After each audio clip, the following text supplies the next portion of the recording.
Baik, Assalamualaikum warahmatullahi wabarakatuh. Waalaikumsalam Hmm. warahmatullahi wabarakatuh. Nah, innalhamdalillah, nahmaduhu wa nasta'inuhu wa nastaghfiruhu wa na'udzubillahi min syururi anfusina wa min sayyiati a'malina may yahdihillahu fala mudhillalah wa may yudlil fala hadiyalah. Asyhadu an la ilaha illallah wahdahu la syarikalah wa asyhadu anna Muhammadan abduhu wa rasuluhu wa sallallahu alaihi wa ala alihi wa ashabihi wasallam. Amma ba'du. Baik, alhamdulillah pada rumah umat moderator Walvanisa dan rekan-rekan semuanya yang sudah memberikan waktu kesempatan pada saya untuk memberikan sedikit tips tentang tema yang sudah disepakati untuk dibahas pada pagi hari yang cerah ini, yaitu tema tentang gaya hidup elit, sadar kesehatan semakin sulit. Gitu ya Mbak Alvanisa. Jadi eh, nah ini sebelum masuk ke paparan, eh, judul atau tema yang kita bahas hari ini adalah tentang itu, tapi temanya di sini mengatur pola hidup sehat demi mencapai produktivitas. Jadi nanti ini saya akan berusaha mengeksplorasi apa itu sehat dan bagaimana sehat itu berpengaruh terhadap produktivitas kita dan bagaimana sehat dan produktivitas itu terkait dengan Islam. Nah, sekarang sebelum kita berbicara tentang selanjutnya, kita harus tahu dulu apa itu sehat.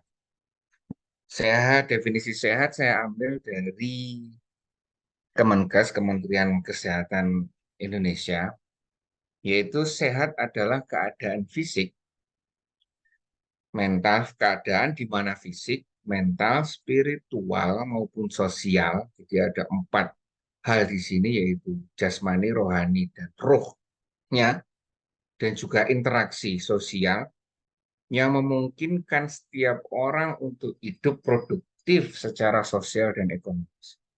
Jadi di sini sehat itu dilihat dari manusia secara keseluruhan. Tidak hanya fisiknya, tidak hanya mentalnya saja, tidak hanya spiritualnya saja, tapi dilihat sebagai suatu kesatuan yang utuh, di mana kesatuan itu nanti memungkinkan orang untuk produktif secara sosial dan ekonomis. Artinya secara mendapatkan profit maupun mendapatkan benefit dari keadaan sehatnya. Nah, setelah kita tahu sehat itu apa, jadi sehat itu adalah kesatuan yang mendukung produktivitas. Nah, kesehatan itu sendiri apa? Saya ambil dari beberapa filosof di sini. Yang pertama adalah Ibnu Sina, memandang bahwa kesehatan sebagai keseimbangan antara empat unsur. Ini di zaman beliau memang seperti ini ya. Udara, air, api, dan tanah. Atau berbagai macam cairan yang di dalam tubuh, yaitu ada cairan darah, cairan lendir, cairan kuning, cairan hitam. Nah, ketika salah satu unsur tersebut berlebihan atau kekurangan atau terjadi ketidakseimbangan, menurut Ibnu Sina itu akan menimbulkan penyakit atau bergejala klinis terhadap manusia. Oleh karena itu, ia menyarankan agar setiap orang menjaga agar keseimbangan ini terjaga. Bagaimana cara menjaganya? Itu dengan asupan makanan yang sehat, seimbang juga, olahraga, istirahat, dan kebersihan tubuh. Ia juga menekankan tentang pentingnya kesehatan jiwa, jadi tidak hanya fisiknya saja, yaitu termasuk jiwanya yang dipengaruhi oleh pikiran, perasaan, kehendak. Ia juga mengatakan bahwa orang yang memiliki ketenangan jiwa tidak mudah terserang penyakit, sedangkan orang yang panik, cemas, marah lebih rentan terhadap penyakit. Banyak di kita saat ini, kalau saya perhatikan di tempat praktek saya, memang banyak yang berawal dari sakit pikiran, artinya ketidaktenangan pikiran itu membuat badannya menjadi bergejala. Dan badan bergejala ini bisa mengganggu aktivitas sehari-hari sehingga menimbulkan apa yang disebut penyakit. Nah, seperti itu. Plato juga mengartikan kesehatan adalah keseimbangan atau harmonisasi antara tubuh dan jiwa. Sama, hampir sama dengan Ibnu Sina, yaitu tentang keseimbangan. Aristoteles juga memahami kesehatan keadaan optimal. Jadi keseimbangan kemudian menghasilkan keadaan optimal dari kolaborasi antara tubuh dan jiwa. Descartes menyatakan bahwa kesehatan adalah fungsi tubuh yang bekerja secara optimal. Hampir sama semuanya. Jadi keseimbangan antara jiwa dan raga dan batinia ini berkolaborasi, berkeseimbangan secara keseluruhan sehingga menghasilkan produktivitas atau fungsi tubuh dan jiwa yang bermanfaat secara optimal bagi manusia. Nah, pertanyaannya kemudian setelah kita tahu sehat itu apa dan kesehatan itu apa, terus bagaimana caranya kita menjadi sehat? Ilmu kedokteran saat ini ya, sudah berkembang luas. Ya. Jadi tidak seorang dokter tidak hanya dituntut untuk bisa menyembuhkan atau mengobati pasien, tapi lebih cenderung pada upaya empat ini, yaitu satu promotif, preventif, kuratif, dan rehabilitatif. Promotif ini adalah promosi, jadi artinya bagaimana dokter memahamkan atau mengedukasi pasien atau masyarakat agar menjadi sehat, agar tidak jatuh dalam keadaan sakit, agar tidak mengalami kegiatan atau keadaan di mana mengganggu aktivitas sehari-harinya. Preventif dan kemudian preventif. Nah, preventif itu sudah mulai ada tindakan. Promotif misalkan kita menggunakan apa seperti sekarang ini sudah mulai masuk musim penghujan, kita harus waspada terhadap nyamuk. Promotifnya disampaikan kepada warga harus membersihkan air di kamar mandi, menutup lubang-lubang atau kaleng-kaleng seperti itu. Nah, preventifnya sudah mulai ke arah tindakan. Kita cek, misalkan dari puskesmas sudah turun ke rumah warga untuk melihat jentik. Nah, itu preventifnya. Kuratif adalah mengobati. Nah, ini apabila usaha promotif preventif sudah dijalankan dan memang resiko sakit itu tetap ada, nah, salah satu tugas dokter adalah dengan mengobati. Dan rehabilitatif adalah mengembalikan akibat dari kesakitan tersebut menjadi normal. Itu juga termasuk salah satu tugas dari dokter. Nah, di samping itu juga tersedianya fasilitas layanan kesehatan yang memadai. Masya Allah, di Surabaya sudah tersedia oleh pemerintah, ya. Pemerintah Kota Surabaya sudah tersedia ada 63 puskesmas dan 2 rumah sakit milik Kota Surabaya yang disediakan untuk memberikan fasilitas maksimal optimal kepada warga Surabaya. Di samping itu ada rumah sakit swasta dan klinik swasta lainnya.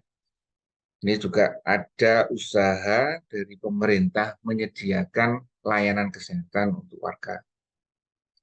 Nah, terus kita tidak akan bahas semuanya, promotif, preventif, dan kuratif, dan rehabilitatif ini, tapi salah satu saja, promotif kita sekarang yang akan kita bahas.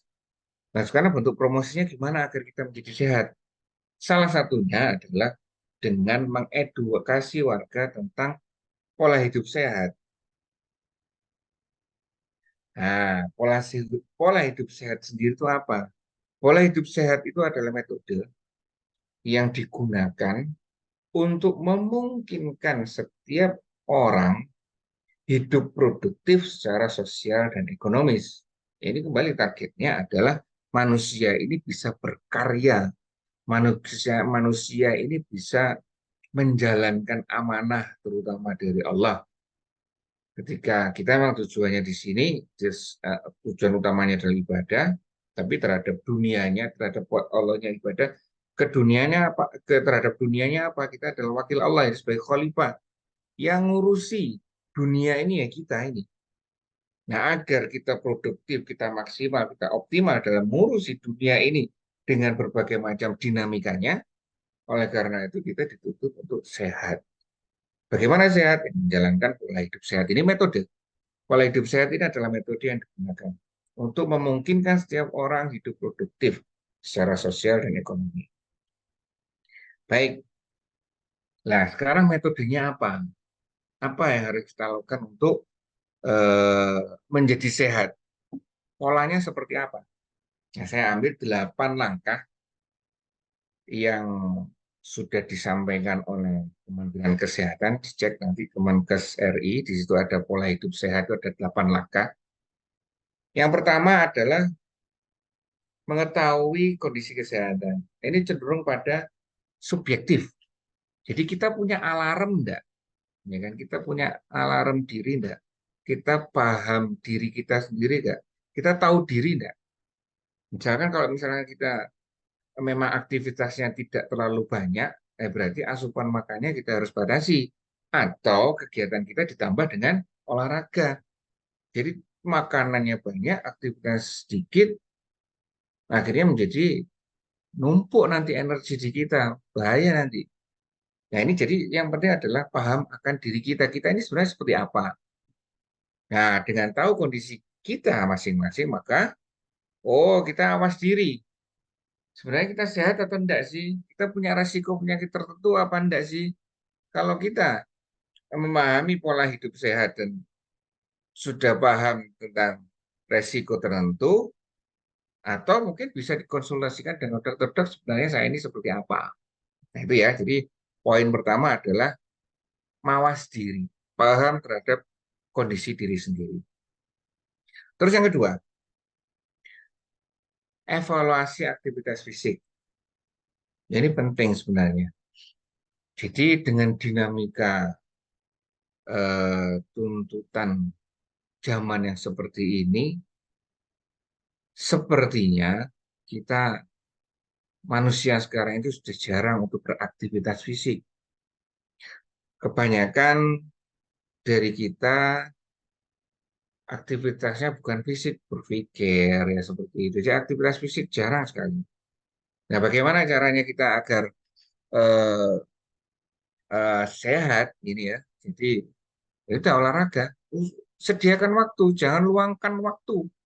Sediakan waktu untuk olahraga.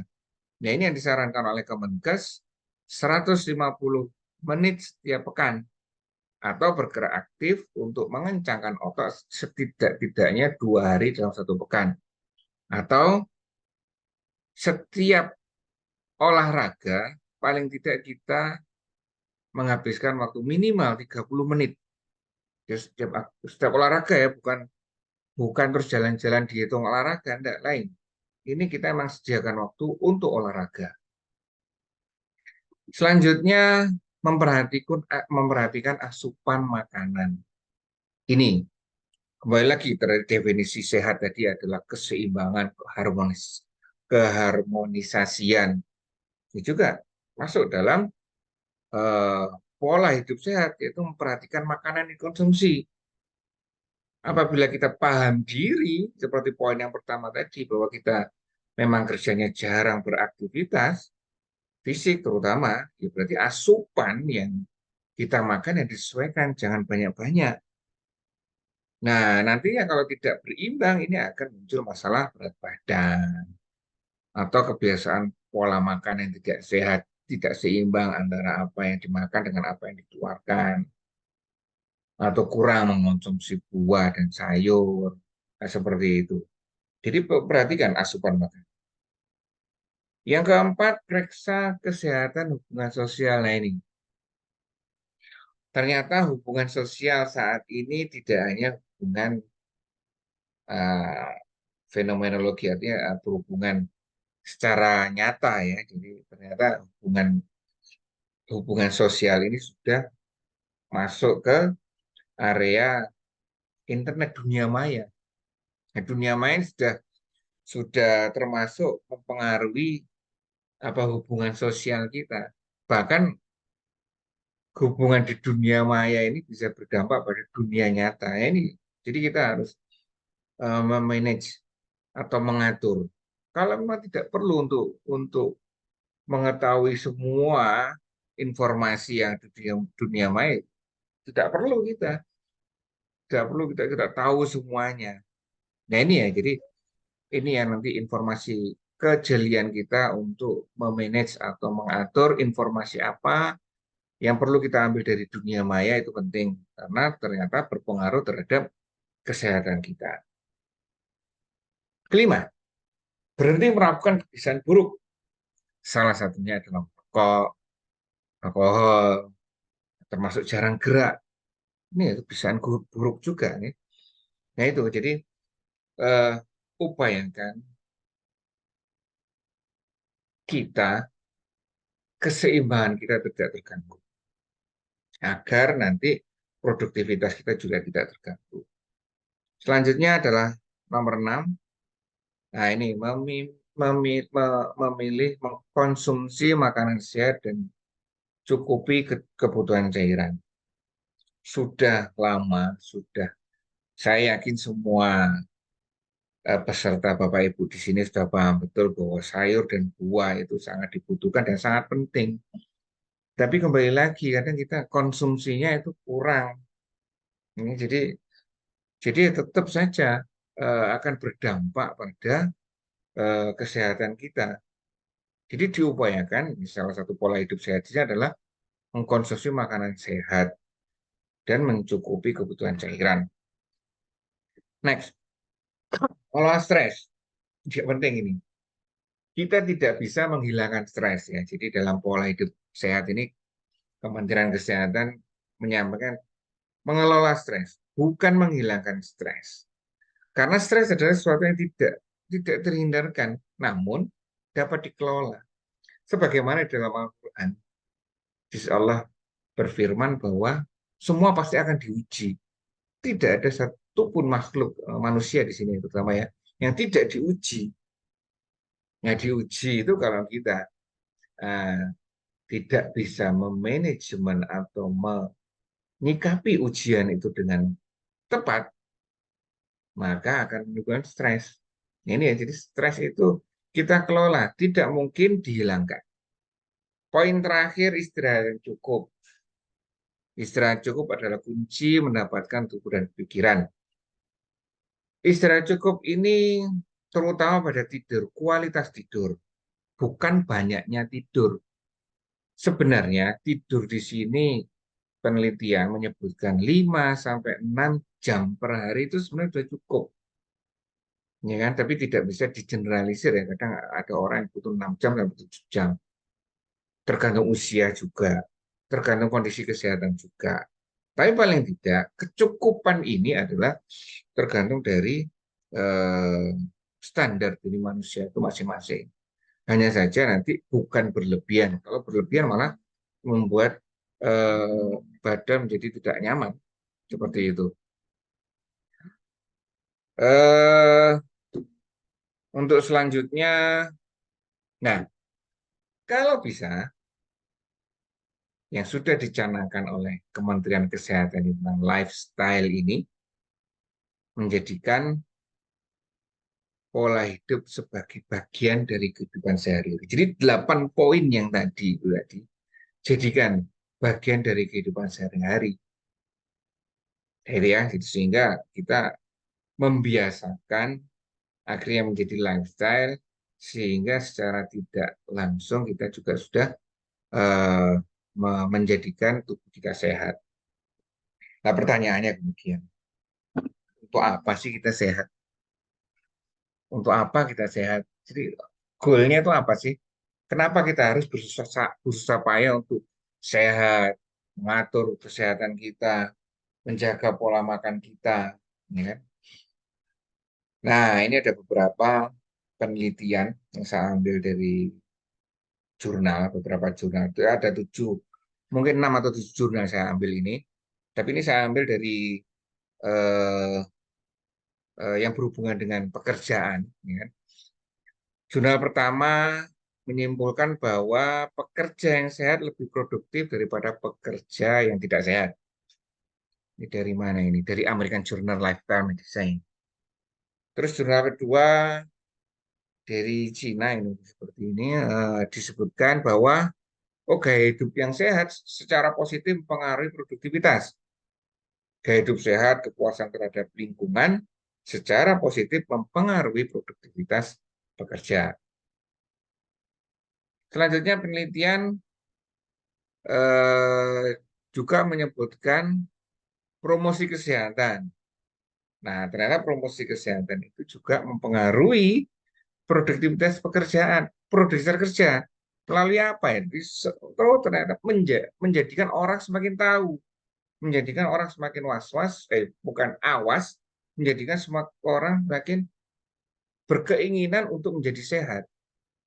Nah, selanjutnya penelitian juga di sini disebutkan perilaku sehat dan tidur yang cukup untuk bisa meningkatkan produktivitas.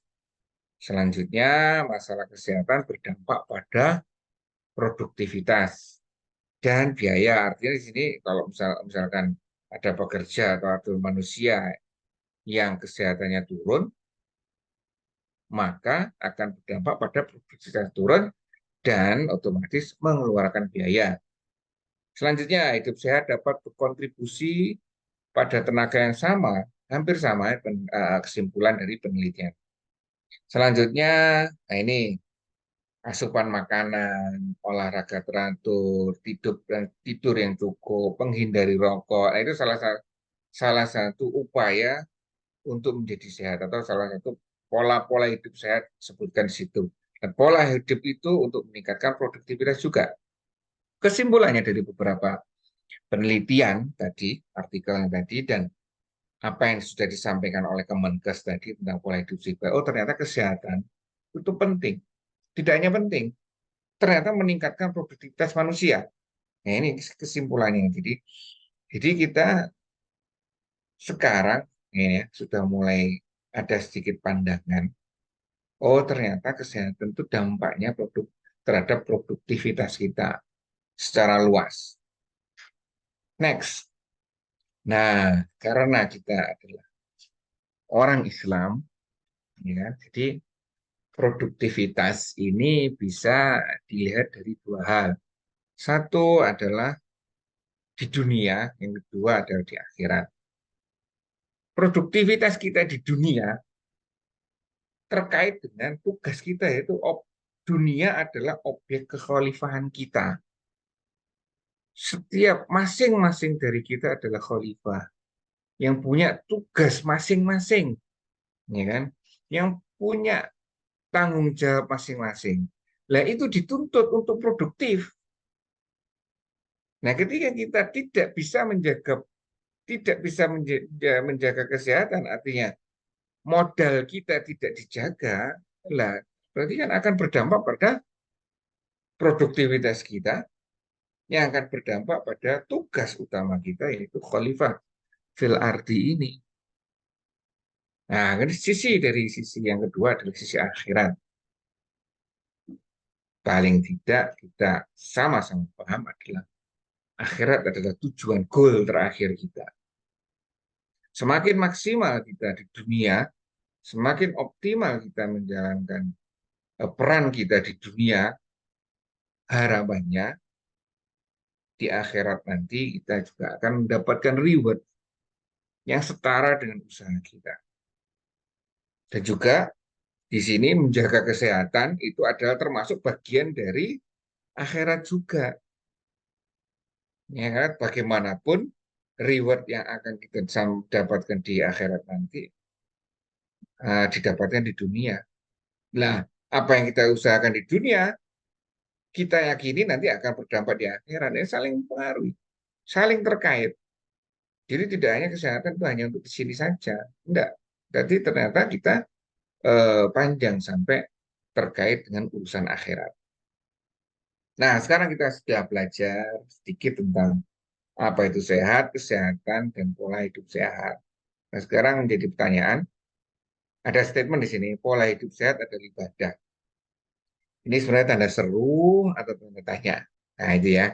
Nanti kita bahas, kita diskusikan. Sebenarnya pola hidup sehat itu tanda seru atau tanda tanya sih. Nah, akhirnya di akhir dari slide ini disebutkan, setelah kita paham, setelah kita tahu sedikit tentang ilmu korelasi antara kesehatan, produktivitas, dan kemudian dikaitkan dengan kekhalifahan kita, ya kenapa kok kita tidak patuh terhadap kesehatan dalam arti kita tidak memperhatikan kesehatan. Nah, mungkin disinyalir di sini faktornya ada tiga, yaitu karena kurangnya pengetahuan. Nah, ini memang kurangnya pengetahuan itu sangat mempengaruhi apa yang kita lakukan. Kurangnya pengetahuan itu sangat berpengaruh terhadap perilaku kita. Harapannya dengan paham, maka perilaku kita akan lebih baik. Yang kedua, kurangnya motivasi.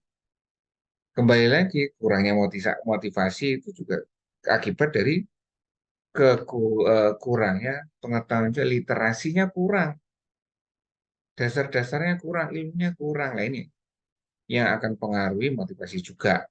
Yang ketiga, nah ini yang kita kalah oleh nafsu, ya kan? Kita kalah oleh keinginan-keinginan yang negatif dalam tanda kutip yang lebih besar. Ya, seperti itu. Baik, alhamdulillah slide sudah habis. Saya kembalikan, saya tutup screen-nya, saya kembalikan ke Bu Nafisa. Terima kasih. Assalamualaikum warahmatullahi wabarakatuh. Ayo. Nah, ini Ya. ada pertanyaan masuk dari Pak Doni Firmansyah. Dokter mau bertanya, sejauh mana pentingnya sayur dan buah dalam menjaga kesehatan? Boleh dokter dijawab dulu, silakan. Oke. Baik, Pak siapa tadi? Pak Firman. Pak Doni, Ke Pak Doni, oke, Pak pertanyaan dari Doni. Pak Doni. Pak Doni. Secara garis besar, jenis makanan kita itu ada dua, yaitu makanan nabati dan hewani. Ya, nabati dan hewani. Makanan yang mengandung serat itu berasal dari makanan nabati ini. Ya, kenapa kok sayur dan salah satunya adalah sayur dan buah. Kenapa sayur dan buah ini berpengaruh pada kesehatan? Karena sayur dan buah ini di dalam secara mikroskopiknya itu mengandung serat yang banyak, yang satu, dia akan mempermudah kinerja usus, dalam uh, proses pencernaannya di saluran pencernaan. Yang kedua, misalkan uh, melunakkan konsistensi dari hmm, feses, ya kata tinja, ya kan? Tidak seperti protein nabati, jenis makan dari nabati, bahwa kalau nabati itu seret sekali, ya kan? Kalau dari sayur dan buah itu konsistensi dari tinja atas lunak, jadi tidak terlalu keras gitu ya. Nah, dengan seperti itu, berarti kinerja usus kan agak ringan, ya kan? Agak ringan. Lah, dengan satu agak ringan, yang kedua apa? Eh, Fesesnya tidak keras, yaitu salah satu untuk membantu kesehatan kita. Gitu, Mbak Nisa. Baik, terima kasih dokter atas jawabannya. Bagaimana Pak Doni? Apa ada yang mau ditanyakan lagi?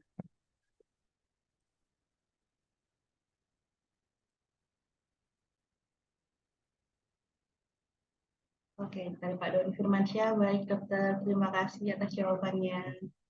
Sangat puas, jelas. Oke, ini ada pertanyaan titipan dok.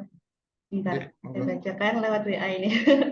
Dokter izin bertanya, bagaimana pendapat dokter tentang menjamurnya kopi kekinian, Dok? Sependek yang kita tahu kandungan gulanya kan tinggi. Jadi kalau menurut dokter sendiri, berapa kali sih dok idealnya konsumsi kopi kekinian? Kopi Silakan dijawab dok. kekinian, Iya, sekarang kopi lagi ke, marak ke banget kopi, ya dok ya. kopi kekinian itu apa ya? Saya tidak tahu. Kayak seperti kayak kafe. Sekarang di sini kan banyak kafe yang lagi menjamur kafe ya dok. Dari situ kan Kafe banyak, ya. iya menu-menu kopi kayak gitu. Ah, ah. Jadi Varian kopi kopi kan banyak gitu. oke. Ah, oke, saya kopi ya. Jadi Iya, boba-boba kok kayak gitu loh dokter. Iya. baik, baik. Jadi gini, untuk kopi sendiri, untuk kopi sendiri, kopi mengandung zat kafein ya. Ya, kafein. Kafein sebenarnya itu dibutuhkan oleh tubuh ya. Jadi memang kafein itu penting. Eh, tapi, nah ini ada tapinya. Kadarnya itu eh, enggak banyak, ya enggak banyak. Coba ini saya cari dulu kebutuhan kafein tubuh itu berapa miligram ya. Sepertinya enggak banyak kok. Di sini sebutkan bahwa untuk dewasa kafein ini dibutuhkan setara dengan 2 sampai 4 cangkir kopi untuk dewasa ya. Dua cangkirnya itu bukan gelas. Cangkir yang cangkir kecil ya, apa itu namanya? Yang cangkir kecil itu bukan gelas, Gitu. bukan muk loh, nggih. Ya, dia kan Bukan cangkir. Jadi baskom juga. jadi sekitar 200 sampai 400 miligram kafein yang kita butuhkan per hari itu. Ya, jadi segitu. Nah, segitu masih dianggap cukup. Hanya saja sekarang di sini kita ini berlebihan. Satu, dari kafeinnya sudah berlebihan, ya kan? Terus yang kedua, gula, ya kan? Gula sebenarnya memang dibutuhkan oleh tubuh. Tapi kalau gula ini dikonsumsi secara berlebihan, ini yang bikin masalah juga, ya kan? Oleh karena itu, kalau saya perhatikan ya di Cina atau di negara Timur Tengah mungkin ya, sama di Eropa, itu kalau minum kopi itu jarang pakai gula, ya, jarang pakai gula. Nah, di sini aja yang banyak pakai gula. Satu itu ya, jadi kopi dengan gula. Terus yang kedua, kopi kekinian. Lah, kekinian ini tambahannya jadi banyak. Ada susunya, ada krimnya, ada perasa, pewarna. Nah, ini yang jadi membebani. Sebenarnya kopinya sendiri, oke, enggak masalah lah dengan kadar tertentu ya. Hanya saja kondimen ya, tambahannya ya jadi macam-macam. Ini yang membuat tidak sehat. Dan kebanyakan di kita, tambahannya itu manis. Entah itu gula, entah itu krim, entah itu. Yes. Akhirnya membebani di kita. Seperti itu. Jadi gimana sikap kita terhadap kopi kekinian? Ya, kalau saya ya sebaiknya dihindari. Gitu. Baik, Atau baik dibatasi dok. ya. Gitu. Baik dok. Terima kasih. Emang kalau berlebihan tidak Oke. baik ya dok ya. Oke, seperti itu. Baik, terima kasih dokter atas jawabannya. Nah, ini Oke. ada pertanyaan masuk lagi dari Pak Doni. Hmm. Dokter, sekarang anak muda yang sudah kena diabetes, kolesterol, asam urat itu kan sudah banyak ya dok. Kira-kira penyebab utamanya apa ya dok ya dan bagaimana nih dok solusinya? Oke, jadi iya Bagaimana? memang benar. Saya pernah mendapati usia berapa itu? Usia 30 sampai 35 tahun, laki-laki, pasien. Usia 30 sampai 35 tahun itu sudah gula darahnya tinggi sekali. Nah, ini yang dulu waktu saya masih kuliah, penyakit diabetes ini metabolic syndrome ini namanya ini. Diabetes, kolesterol, asam urat, penyakit metabolik ini muncul pada usia 40-45 tahun ke atas. Itu waktu saya masih kuliah. Teorinya seperti itu. Tapi ketika saya sudah jadi dokter, kemudian sudah praktek sekitar 20-30 tahun, loh sudah bergeser sekarang. Sudah ke angka 30-35 tahun, sudah ada anak-anak yang sudah sakit seperti itu, metabolic syndrome. Ya kan? Nah ini penyebabnya apa? Kembali lagi satu, asupan makanan tidak seimbang dengan energi yang dikeluarkan. Contoh, semua makanan yang kita makan, itu semuanya akan jadi gula di dalam tubuh kita. Entah itu nasi, entah itu minuman yang manis. Hampir semuanya makanan yang kita makan itu jadi gula. Ya kan? Nah, sebenarnya gula itu juga penting. Tapi karena berlebihan, nah itu jadi. Satu, tentang kualitas makanan yang kita makan. Satu. Terus yang kedua, kuantitas makanan yang kita makan itu juga luar biasa. Saya pernah memperhatikan ya, saat ini di era sekarang, memang belum ada penelitiannya. Saya belum baca penelitiannya secara khusus sih, hanya saja saya yang perhatikan saja. Mungkin makanan kita yang kita makan ini sehari-hari ini itu cukup untuk 2 hari. Jadi hari ini makan, besok tidak makan sebenarnya sudah cukup gitu loh. Hmm. Ya, karena kuantitas dan kualitasnya udah banyak ini. Jadi kualitasnya seperti itu, kualitas luar biasa, kuantitasnya juga banyak. Terus yang ketiga, tidak cocok dengan energi yang dikeluarkan. Nah ini, ya. Atau karena pola yang jelek, misalkan gini, makan, misalnya makan, sebaiknya itu 2 jam sebelum tidur. Makan terakhir itu sebaiknya 2 jam sebelum tidur. Karena apabila lebih dari 2 jam sebelum tidur, energi yang dia didapatkan dari makanan itu kemungkinan bisa diolah untuk kegiatan tubuh. Tapi kalau 2 jam sebelum tidur ini makan, energi itu tidak kemana-mana kecuali jadi lemak, ya kan? Dan banyak dari kita tengah malam kalau tidak makan tidak bisa tidur. Itu jelek sekali itu. Jadi ya pola tadi kebiasaan yang jelek tadi. Ya seperti itu. Tengah malam bangun, ternyata di dapur makan. Kalau itu tengah malam bangun keluar cari warkop makan, ya kan? Pulang tidur lagi. Ya, itu kebiasaan yang jelek. Nah, jadi itu ya penyebabnya ketidakseimbangan antara apa yang dimakan dan juga makanan sekarang ini banyak gulanya, ya kan? Solusinya gimana ya? Kurangi semua edukasi seperti ini promotif. Jadi tindakan promotif ini yang kita usahakan kepada pasien. Terus pertanyaan berikutnya ya. Iya, ini ada lanjutannya dokter. Ya. Sekarang kan banyak program diet-diet ya dok ya. Ada Hmm, yang tanpa karbo, ada yang hanya konsumsi protein dan lain-lain.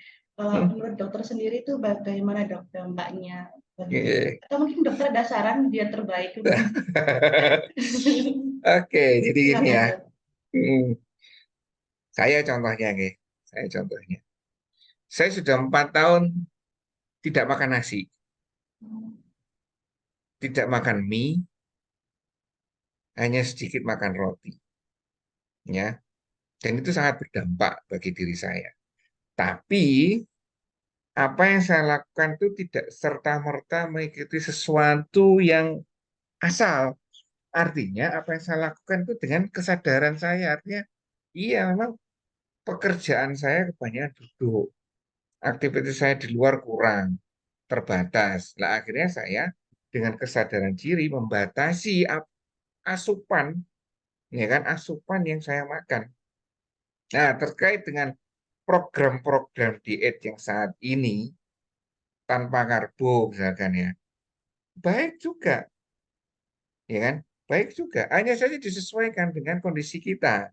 Kalau kita memang di karbo itu adalah sumber gini, karbo adalah sumber utama energi yang paling cepat diolah oleh tubuh.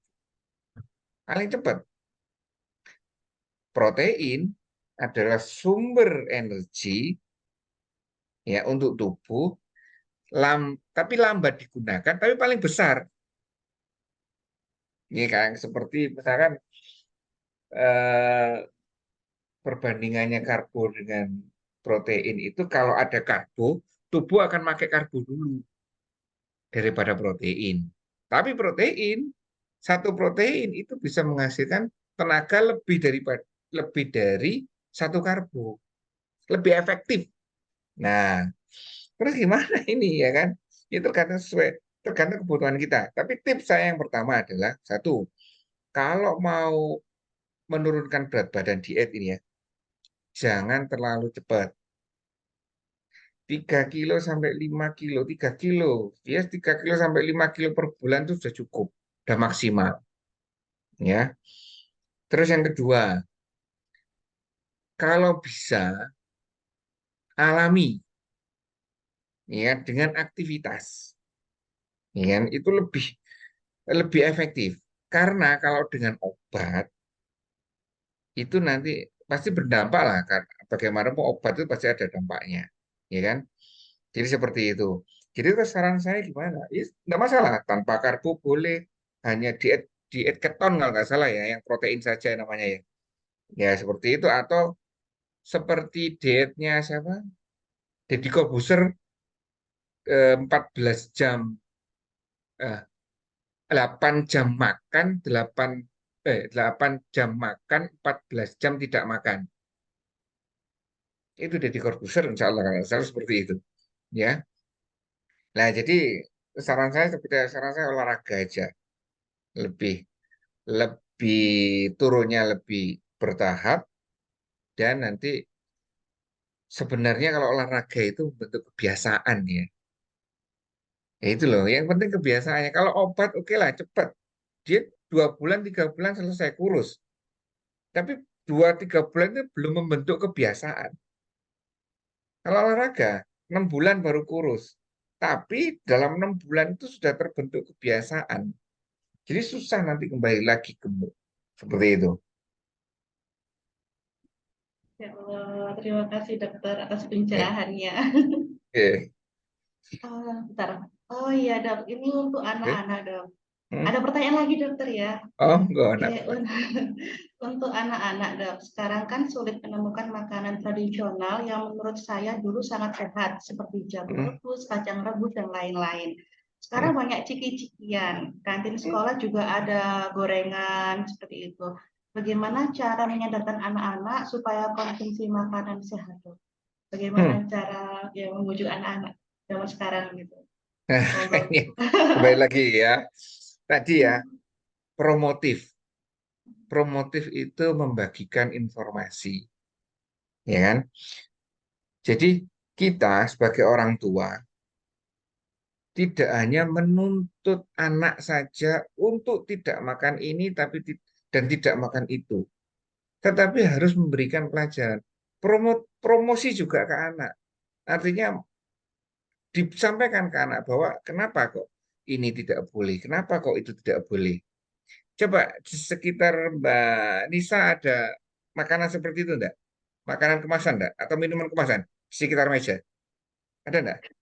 Apapun, Kebetulan di sini enggak tidak ada. ada. Lagi puasa mungkin ya.